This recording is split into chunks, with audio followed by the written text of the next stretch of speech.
Do you want to have your own business someday?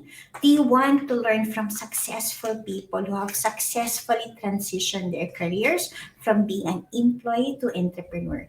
Do you want to know the tips and tools that you can immediately apply so you can be successful professionally and personally? Well, if you answered yes to any of these questions, today is the right day for you to listen because I have a very special guest. She is a woman, a multi-awarded Filipina who I met on LinkedIn. I'm very fortunate to have her today. Before I bring her on stage, let me speak about, her and what she's going to teach us today. So my guest for today is Cristina Calagyan. She's one of the Global Filipina Women Network Award in 2017, a founder and managing director of the GAS HR Consultancy and Recruitment. This is based in the in the UAE, and this is the only company, the only recruitment company in Dubai and UAE who's offering assessment, which is called the Certified Harrison Assessment. Also, she is recognized as the first Filipino Women Network 100 Most Influential Filipina Globally awarded in Toronto. Similarly, she is actually recognized as well from the Ilustrado magazine as 100 Most Influential Filipina in the Gulf, 300 Most Influential Filipina in the Gulf 2017 and 2020. She's also a finalist of the Filipino Times Entrepreneur of the Year 2018. She is a past president of the Alumni Association of Ateneo Leadership and Social Entrepreneurship UAE chapter, also the Rotary Foundation of Technical Advisors, and she is part of the Rotary Action Group for Community Economic Development and a past president of the Rotary Club of Manila 101 2020. Well, without further ado, let me bring Christina on stage. But before I do, let me first introduce myself for those who don't know me yet. My name is Wandalin Tan Kalupig. I am the first Filipina LinkedIn Live broadcaster, also got nominated as Best Career Coach by Coach Awards in 2021 and also nominated as the number one most influential Filipina on LinkedIn in 2021. My goal for this LinkedIn Live series, already on my 70th plus episode, is of course to bring you real life stories of people who have successfully transitioned their jobs and their lives and their businesses so that you can learn from them because I always believe success leaves clue. And if Christina was able to succeed in her business, so can you. So let me bring Christina on stage. Christina, thank you very much for saying yes to this. Hi, Wanda. Thank you. Thank you also for inviting me to be your guest today. So let's Nice to start the ball rolling. I think it Sure. will be relevant to understand for me and for people who's gonna watch us. Can you tell us a story in terms of your career evolution over the last 18-20 years? I mean, your humble beginnings and where you are now. Yeah. Oh, thank you for that. That's a good one. It's gonna take a long time for that Come story. on. Actually, let's go more than 20 years. But if I'm gonna do that, okay, let's not just mention the years. They'll start counting my age. Well, actually, when I was in the Philippines, my first job, I was a licensed stockbroker for 11 years. Okay, so yeah, when I came here, my first job was I was a financial consultant. Then I became a what's this immigration consultant for Canada, and after that, I stayed in one advertising company as a business development officer. Okay, something like that. And since then, that time, my friend from Magsaysay, actually, he was the president before. Always comes here, and whenever he have a meeting, I have to drive him around. So I sit during meetings, and after meetings, I will tell my friend. His name is Jay Fernando. Now he's the deputy CEO of Miascore. So every time after the meeting, I told him like, you know what? Every time we talk about the company Magsaysay and the Q&A about recruitment, I know the answer now. I know how to answer all this Q&A, all these issues and everything. So one day he asked me if if I can refer someone to him to be a partner here in UAE. So I started introducing people to him. And Jay Fernando is a very good friend of mine way back in the stock market. And during the time in the stock market, the way we deal with each other is by words. We don't sign anything. You know, we talk about millions and then we exchange deals by words. So after introducing a lot of people to him, he suddenly told me, like, you know what, I cannot trust anyone with when it comes to recruitment. He told me because recruitment is like, you know, it's a very sensitive industry because all that human trafficking is, you know, can happen in recruitment. So he told me, why don't you set up the business and I can support you, I will supply the people or something like that. You know what, I was just thinking like, oh, why not? It's just a start, you know, just like that. But I was not really prepared. Okay, at that time, I was just so excited, thinking like, oh, I thought I'm just gonna go out there talking to clients and just get the sales and everything. But I didn't. It didn't occur to me after learning the social ALSE, Ateneo Leadership and Social Entrepreneurship, that there's a lot in stake to prepare when you're setting up a business. So I started my business without a website. You know, it's just like I got the trade license. I was so excited. So it took me some time to adjust, and I did not resign when I got my trade license that time. But after a few months, I decided, no, I'm just gonna go full time. So that's when it started, that I did a lot of that I did the recruitment. So people who knows me now with the business, they thought I'm an HR. No, I'm an economics graduate. I major in economics, guys. Okay, I'm not an HR. I learned I learned the field, the industry because of the business. I've learned the laws and the other stuff about HR thing. Okay, it's because of the business. So I believe like if you're really interested in something, you'll learn it by yourself. You know, if your interest is there, okay, you'll find a way to be better at it, something like that. So that's the story. It evolved that way. So I was like, yeah, in different industries. Okay, I just love, you know what, before I even before my sister, I was telling my sister like, you know what, I want to do my business. One day I was driving with my sister and she asked me, what type of business you want to do? And I said, not really sure. I just want something like I'm just gonna go to the client and just talk. I don't want to bring anything and show anything. I said, I just want to talk. And then I said, I'm gonna have a consultancy. And my sister would tell me like, what type of consultancy you're gonna do? I said, mm, maybe how to remove stains. So I'm not sure. I just said it that time. So I was not really thinking of any recruitment or whatever. I was not even thinking of having my own really business. I was not serious that time. Yeah, because how would I? I never even thought that I'm gonna have a business like where you're just gonna go and just talk, yeah, yada yada yada yada. Yeah, so that's my story when I started the business. I hope I did. I Is that okay? Yeah. Yeah, it was actually very interesting for me. I mean, from stockbroking into HR, right? And I mean, as you rightly said, you had no HR experience as such, but you're able to start this business. And I think, you know, what sparks me there is it started with your intention. You know what they said? Whenever you have intention, everything is possible. I think when you have the clarity that I want to have my own consultancy business someday, and then it just arrived, right?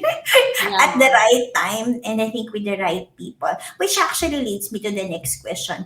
How did you try? I mean, a lot of people are scared about transitioning because their fear is that, wait, I have this knowledge, how is it useful to the next career, and how am I going to use that, am I going to forfeit? I mean, from that career transition that you had from stockbroking to having your own firm, what are the transferable skills that you think were very useful? I think speaking is number one. Other than speaking, I think, you know, I learned that, you know, if you learn how to speak, and it will create so much opportunities for you.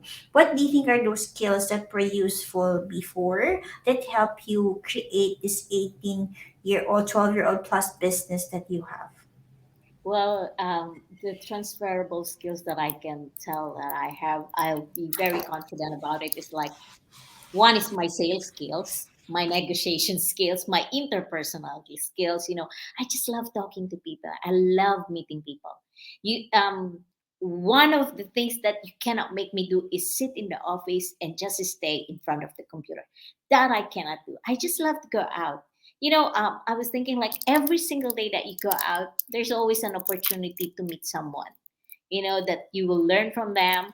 So those are just the skills, even in different industries. If you notice, mostly it's in sales. Okay, bottom line, I'm in sales. Okay, I sell everything. If I'm doing public speaking, I'm still selling. Selling my ideas. So yeah, those are the things, that communication skills, I believe so. Yeah, those are like some transferable skills that I brought with me, or I developed a long time. Yeah, those things. That's very good. I think, this is what I wish schools will teach, right? Public speaking, selling, communication, communication skills, negotiation, influencing. This is really very important because I learned that, you can speak to anyone about everything if you have the confidence to do it. If you know True. how to communicate well, if you know the power of influencing using the power of your words. Now, before this, you also mentioned that along the way, you did not realize that a business has so many things that you need to do. When you Yeah. take this Ateneo leadership, what is that? What are those struggles that you face when you started to move from being employed to starting your own business? And how did you overcome those challenges? Well, I have no idea what I was doing. I was just so excited. And then when I resigned, I feel like I'm so liberated. I feel very liberated. But I didn't realize it's really tough starting a business. You cannot start a business and start hiring people, You just have to do, I was doing everything on my own that time. And it was part of the book that I wrote, actually. I started attending a lot of networking and listening to business people sharing their journey and everything, just to validate that I'm on the right track, that I'm experiencing the same challenges that they're experiencing. Like, it feels like you just want to give up. Aside from being a Filipina in this, I mean, in the Middle East, in this part of the world, it's gonna be challenging for me. So, one of my friend told me, like, because when I was doing the business card, I don't want to put my title there, and then he told me, he's a local, and he said, "Why are you not putting your title? You know what? People here will not talk to you if you don't put your title. So just put the managing director." I said, "Okay, I'll just put the managing director." And you know what? It's a very powerful title. I'm telling you now. You get all the VIP invitation everywhere. In every event, you get all the invitation, and people will really talk to you if you got the title, because we have this sometimes in the Philippines, the false humility that you don't want to, put the title, because people might think I'm boasting. Like, nah. Sometimes you just, it's the business. You just have to do that, and you're in a different market here in Dubai. So yeah, yeah, those are some of my challenges. Oh, aside from that, I was on my own doing everything. Okay. And then before, the good thing about doing everything when you're own, you will know which part you want to delegate, that you don't want to Mhm. do. Okay. So I started hiring my PA, and then started, one by one, even my recruiters, I started hiring them. Um, that time. So yeah, there's a lot, even financial. Okay, I did not. I have no idea. I should have prepared for everything. Business plan. I don't have that time. So I just learned it along the way. But mind you, that's not a good way to start. That's not a good way to start. Like, just being excited and just going out there. No, it's not a good way to start.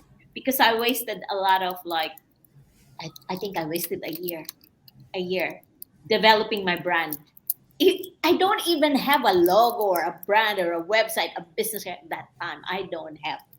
Guy, when I just took the trade license, I said, "Yeah, it's cheap, it's easy. Let me have the trade license." So yeah, that's my struggle. And by the way, going back to public speaking, that time when I started, as I've said, I'm very good in sales. I can talk to people one on one. Whoever you put in front of me, I can talk to them, even if it's the CEO or president. But before, I cannot talk in public. You know, public speaking. A lot of people. Oh man, my tongue. When there's a lot of people, it's like it's just shrink. There's no voice coming out. So I get so frustrated with that. And then when I started my business, the best person, to sell your business is you. So I Hmm. need to have that courage. So I keep on attending public speaking, watching people training, and I was like wondering, like one day I want to be like them. I want to be a motivational speaker. It's just that that passion that I want to be the same as them. So I started my public speaking. To be honest with you, is in labor office, Philippine labor office. They used to call me every Tuesday to talk to the wards for motivational speaking. So I started with 20 people, 50 people, now becomes 100. And now, you know what? Give me a mic without preparation, I will just say anything. So yeah, I just developed that a long time. But initially, nah, I was not as confident as I am now. Right. Wow, that's quite a story, right? But I think, what I love about what you said is that you just, keep on evolving, keep on doing without business plan, without knowing this and that. I think it's your fearless attitude to just learn. I mean, I agree Yeah. with you. I mean, as a culture, we were always asked to be humble, to speak less and listen more. That's why public speaking is something that's very difficult. I mean, I met a lot of very, influential Filipina, and when then I go to them and ask them, "Can you come for an interview?" They're like, "Oh my God, I'm very shy." And I was like very happy. And when you asked me the question, who are the other Filipina you interviewed? It was really kind of difficult for me to recall. I mean, I've interviewed a lot of Filipinos, but from different parts of the world. But from Dubai, I think you're my first one because see, Oh, as I told you, I honor. mean, It's an honor. Thank you. I met a lot of very influential, accomplished Filipina, but speaking is something they're very scared about. And I think I love what you said. You practice, you learn, and now, I mean, you just have the intention that you're gonna be good at it. Intention and action always beats everything. So I love that. Now, going back to the other thing that you said, you said the best person who can sell your business is you, and actually that is something that's personal branding also, right? Now Yeah. I think I want to understand more in terms of how did you manage to grow your brand and to grow the trust. I mean, how did you start to get clients here in the Middle East? How did you grow the business? Well, I approached my previous clients when I was in advertising. Most of my clients at the time were at the hotels, Jumeirah Hotel, Dubai Police. So most of them in HR, or I just used my connection. Relationship, connection, networks. It's very very important, and that's one thing you have to take care of. That relationship. Before, long time back, you just say like you're a salesperson. In fact, it's not just selling, it's building connection, it's building relationship to those clients. So once you build that trust with them, I think yeah, you it's easy. And maybe I can say I've got this what do you call this? I have this term with me. Um my persuasiveness, my persistency, and not in a way like a pain in the pain in the neck persistent thing. Sometimes I make my clients laugh. Okay. Kind of the term of makulit ba. You know what I mean? Yeah, Mm, but in a funny way. Something. that's So you good, build that right? relationship. Yeah, you build that relationship. I think to summarize that, it's about, they always said that your network is equal to your net worth. And, I agree with you. It's about building relationships. On LinkedIn, I sometimes get frustrated. People send connections, then right away they will send, "Do you want to buy? I want to Ah, offer you my services." And I was like, I think, it's always important for people to buy from you, that they know you first, they trust you. And even I myself, I don't want to work with people who don't just, without even knowing me. I mean, it's kind of difficult to create a conversation and to create the trust, right? If you don't know the person, I think it's always valuable to first build relationships, build connections, and see how you go from there. So that's very good. Now, it moves me to the next question now. What is your advice? You said earlier you will not advise because you wasted a year, without a plan, without anything.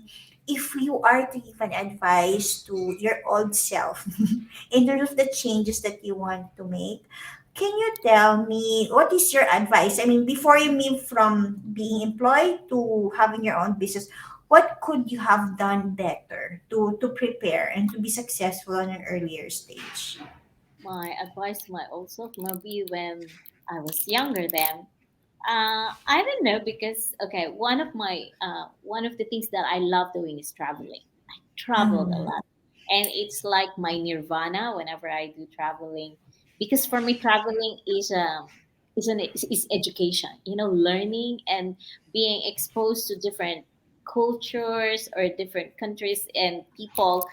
It's a way of learning and broadening your perspective. Okay, so I always encourage young people right now, like when you're young, you have the money, go travel. Because I did that when I was already here in Dubai. Okay, so when I was thinking like, if I had thought about it when I was younger in the Philippines, I could have gone to more countries. Not only 30 countries, but more. Not only 40 cities, but more. I just love traveling. So, one thing that you can learn, I mean, traveling, and the happiest people, by the way, are the ones investing in experience, not the ones mm, investing in material things, guys. Because you know, whenever you feel down, you go back to that moment.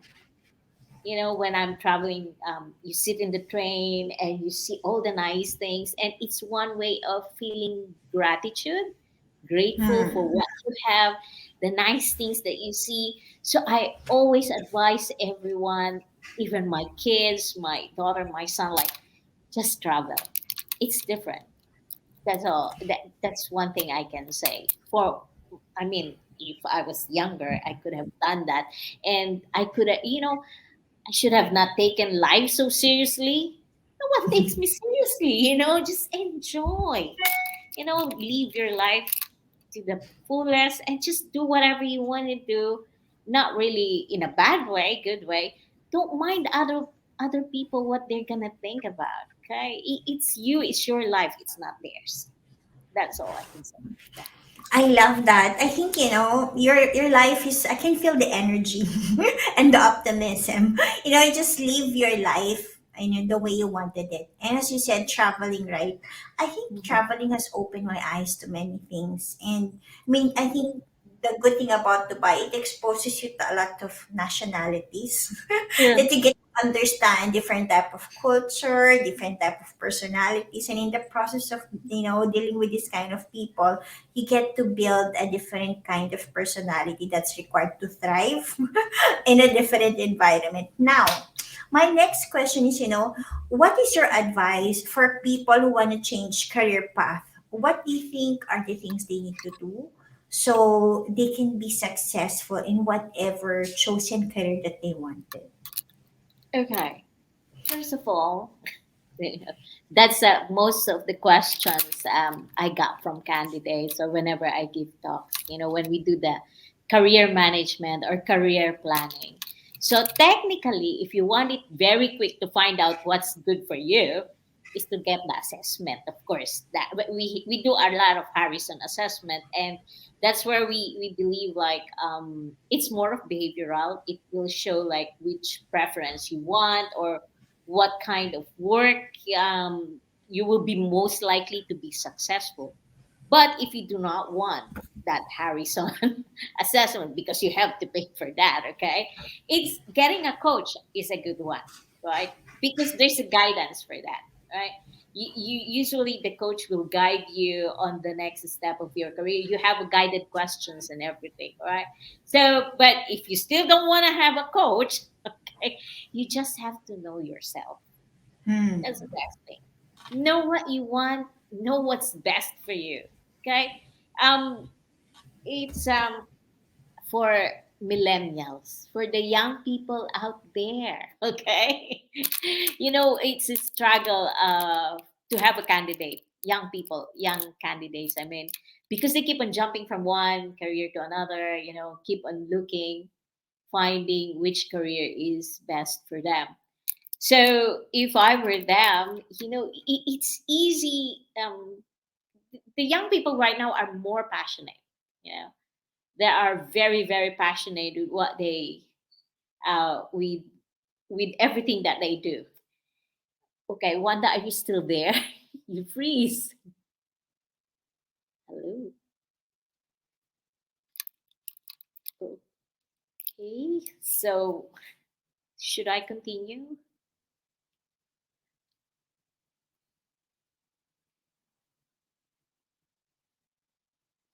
Okay, I'll just.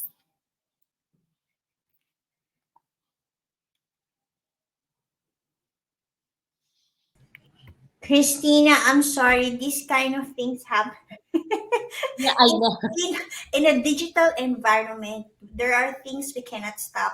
Thank you for your patience. These technical glitches happen here and there. There's nothing we can do. And Yeah, I think, I yeah, stopped talking. Sorry about that. Okay, because I thought, where am I? no problem. I think we stop where you said you need to take assessment. That I think that's very important because that will help you get more guidance what's right for you. You also mentioned about hiring a coach. I mean, for me, I think I work with so many coaches that help me. I mean, from public speaking to book writing to doing everything I wanted. I always hire a coach because I always want to do it quickly. So I always get that. And Sure. also, I think what you said is knowing yourself. I think this the most important thing is that to get clear, right? I always learn, and when I work with people as a coach, also, the first step is always knowing about yourself first. Because I think a lot of people are burnt out, unhappy, and lost because they're living the life that's another person's dream, be it their parents, their friends, or their family. And Sure. we always go back to the core of knowing yourself. Now, to the last and most important question, what do you think are the tips that you want to give to help a person succeed personally and professionally? Because I believe you can be successful professionally, but if there's a problem at home, then it's not success anyway. Or if you're sick, or what do you think is the right thing that you should do to have success in all areas of your life? Most important is keeping the values, your values, integrity of all, right? It's so hard in this time of age. There's a lot of people scamming you. So I always tell, like, no matter what, please be honest. It's not worth it to be dishonest. It's not worth it. It's not worth it thinking about scamming some other people. Okay, it's just too tiring. Just be nice, be kind. Okay, that's one thing. Just the integrity, keep that. Second is resilience. Okay, Hmm. this is a tough time, tough world. Okay, can't do anything. Sometimes you can't do any. I mean, you're not in control at all times, but be resilient. There are things that will happen to you that you don't have any control, and don't let it keep you down. Don't keep it down. You have the right to cry for a few minutes, but please don't linger on it. Okay, life is too short. Just be choose happiness. That's all I can say. Choose happiness at all times. Everything that you do, give it your best. Right? You're Uh, already doing it. Don't waste your time from doing it like, half cooked effort and everything. Give it your best shot. Okay, at least there's no regrets. You've done your best. I mean, those are the things I can say. I love that. I think you spoke about values, and I learned, in life, it's always important to know what you value also, because if you don't live by your values, that is when you're misaligned. There's a True, true. misalignment in your life, right? So I think Mm, people always say your values are your North Star. It's very easy to make yes. decisions when you care about this is something that's negotiable and non-negotiable for you Man, based on the yes. values that you have, right? You spoke about integrity as a core value. I think that's very important. Resilience. Oh my God, that's another important one. And you know what they said? Tough people don't last, but tough people do. And I think you're one great example of that.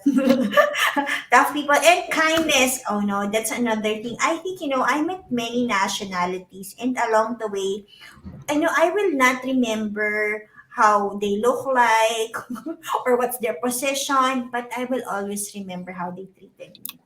And True. those kind people will always spark something, right? Because you know, I think when you're kind, you immediately earn the respect without even doing anything, Yeah. and that speaks volume in terms of who you truly are. So Christina, I would like to thank you. I know you have this HR consultancy firm with with the only company in Dubai who has this assessment. How can people connect with you, hire you for the services that you offer, and if there's anything that you want to connect with people with, this is the right time for you to tell them. Yeah. So we're doing HR consultancy and recruitment, as mentioned earlier. And I'm the managing director. We have our Facebook page, and we have our website on Harrison Assessment as well. To know more, you can send me an email at Christina, Cristina, at dagazhr.com. Or you can Google me as Christina Calagyan, Calaguian. Okay, you can find all the details about me, to know more about me or what we do. So yeah, we do a lot of business consulting as well, like franchising consultancy. We create manuals for them. Yeah, there's a lot of business, or I can just talk on and on. I did a lot of practice in talking now. Okay.